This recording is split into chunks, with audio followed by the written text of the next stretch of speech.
भारत के संसदीय लोकतंत्र की सबसे और सर्वोच्च संस्था देश की संसद में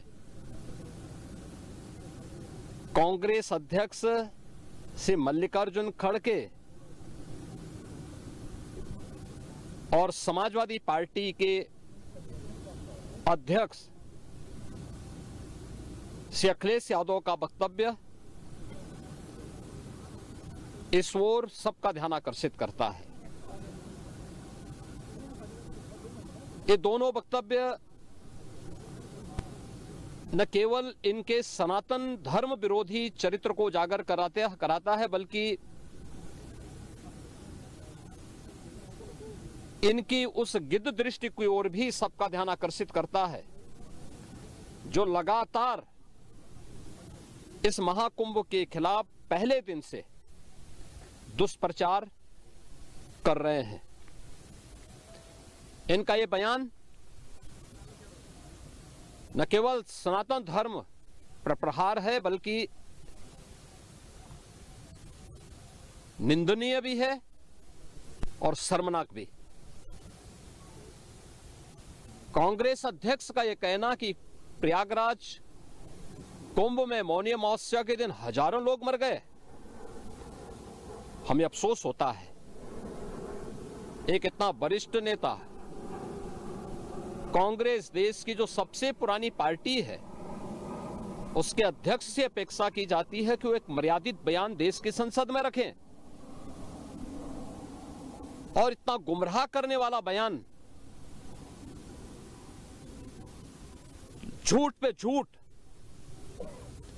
ऐसे ही समाजवादी पार्टी के अध्यक्ष का बयान, एक प्रतिस्पर्धा दोनों दलों में है, कौन कितना सनातन विरोधी वक्तव्य दे सके। ये कहना कि कोई आंकड़े नहीं दिए गए, यहां से प्रशासन से जो बयान जो आंकड़े दिए गए, उन आंकड़ों को मैंने भी सबके सामने रखा। घटना दुखद थी, हर व्यक्ति दुखित था, और जितने क्विक रिस्पांस से मेला प्रशासन, पुलिस, एनडीआरएफ, एसडीआरएफ, सिविल डिफेंस, इन सब ने मिलकर के घायलों को हॉस्पिटल पहुंचाने का काम किया, अपने आप में एक मिसाल है। करोड़ों लोग प्रयागराज में उस दिन उपस्थित थे। ये दोनों दल चाहते थे और सनातन धर्म विरोधी चाहते थे कि बड़ा हादसा हो जाए। हमारी पहली प्राथमिकता थी कि किसी भी स्थिति में इसको हम जीरो हादसे तक लेके जाएं, लेकिन दुर्भाग्यपूर्ण तरीके से एक घटना घटित हुई। लेकिन जितने क्विक रिस्पांस से प्रशासन ने और सभी संबंधित संस्थाओं ने कार्य लेकर के उन्हें हॉस्पिटलाइज किया, उसमें कुछ लोग उस हादसे के शिकार हुए, वह दुखद है। उन सभी परिवारों के प्रति हम लोगों ने अपनी संवेदना भी व्यक्त की और उसके लिए कुछ आर्थिक मुआवजा भी घोषित किया। यद्यपि किसी व्यक्ति की कमी मुआवजे से नहीं हो सकती, लेकिन तब भी हम लोगों ने एक प्रयास किया। घायलों का प्रॉपर उपचार कराया।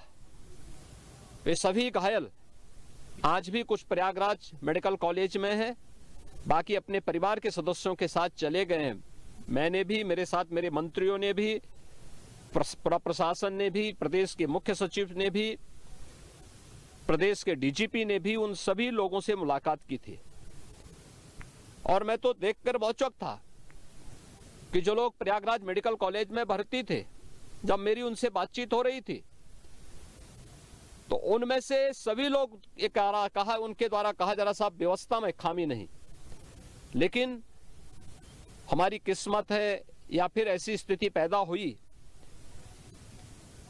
और उनके सभी पहलुओं को लेकर के सरकार भी जांच करा रही है और उसके लिए एक न्यायिक कमीशन भी हमने तत्काल गठित किया। लेकिन हमारी पहली प्राथमिकता थी कि जो ये लगभग 8 से 9 करोड़ लोग प्रयागराज में उपस्थित हैं, इन्हें सुरक्षित उनके घरों के लिए वापस भेजना। इन दोनों दलों और सनातन धर्म विरोधी उन सभी लोगों के वक्तव्य, जो लोग ये गुमराह करने वाले वक्तव्य दे रहे हैं कि लाखों लोगों ने स्नान नहीं किया, सरासर गुमराह करने वाला है। ये वक्तव्य देना कि कोई अमृत स्नान या साय स्नान नहीं हुआ, ये भी गुमराह करने वाला वक्तव्य है और सनातन धर्म की अवमानना ही नहीं, बदनाम करने की साजिश का एक हिस्सा है। कोई परंपरा बाधित नहीं हुई। मौनी अमावस्या का स्नान पहले दिन सायंकाल 7:30 बजे से प्रारंभ हो गया था और अगले दिन पूरे दिन भर देर सायंकाल तक मौनी अमावस्या का मुहूर्त था। स्वाभाविक रूप से अखाड़ों ने हादसे के तत्काल बाद मेला प्राधिकरण के साथ बातचीत करके अपने स्नान को स्थगित किया था कुछ देर के लिए, और फिर जब मेरी उनसे बातचीत हुई दोपहर के बाद सभी अखाड़े और पूज्य संतजन, आचार्य महामंडलेश्वर, वे इस स्नान का हिस्सा बने और वही परंपरागत तरीके से सभी स्नान भी हुए। इस महाकुंभ में 3 अमृत स्नान थे, मकर संक्रांति, मौनी अमावस्या और बसंत पंचमी। इन तीनों में जिस प्रकार का इन्हें नोट बना करके देता है, ये उस प्रकार का वक्तव्य बना करके सामने प्रस्तुत करते हैं और फिर उसके अनुसार उसको लीडर के रूप में नहीं बल्कि एक रीडर के रूप में सबके सामने उस वक्तव्य को पढ़ करके अपनी जगहंसाई करते हैं और राजनेताओं की भी जगहंसाई करते हैं। यही स्थिति मैंने बार बार कहा कि महाकुंभ में 40 से 45 करोड़ श्रद्धालु इस पूरे महाकुंभ के आयोजन में भागीदार बनेंगे, और मुझे बताते हुए ये भी प्रसन्नता है कि पिछले 22 दिन के अंदर इस महाकुंभ में 38 करोड़ श्रद्धालु अब तक यहां आ चुके हैं।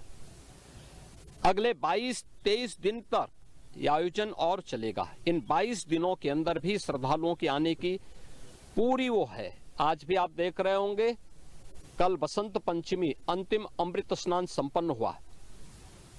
माघी पूर्णिमा 12 फरवरी को और महाशिवरात्रि 26 फरवरी को होगा। करोड़ों की संख्या में देश और दुनिया का हर श्रद्धालु आना चाहता है। आज भूटान के महामहिम नरेश ने भी यहां पर अपने देश के तमाम लोगों के साथ में इस आयोजन में वे सहभागी बने। पूरी दुनिया आ रही है, लेकिन इन दलों ने जिन्होंने सनातन धर्म के खिलाफ सपारी लेकर के एक षड्यंत्र करने में लिप्त हैं, इनका षड्यंत्र कामयाब नहीं होगा। 29 जनवरी के हादसे की तह में हम लोग जाएंगे, षड्यंत्रकारियों को बेनकाब करेंगे और उन्हें सजा कैसे दिलाई जाती है यह आपने उत्तर प्रदेश के अंदर पिछले 8 वर्ष के अंदर देखा होगा। आगे भी आप इसको देखते रहिए।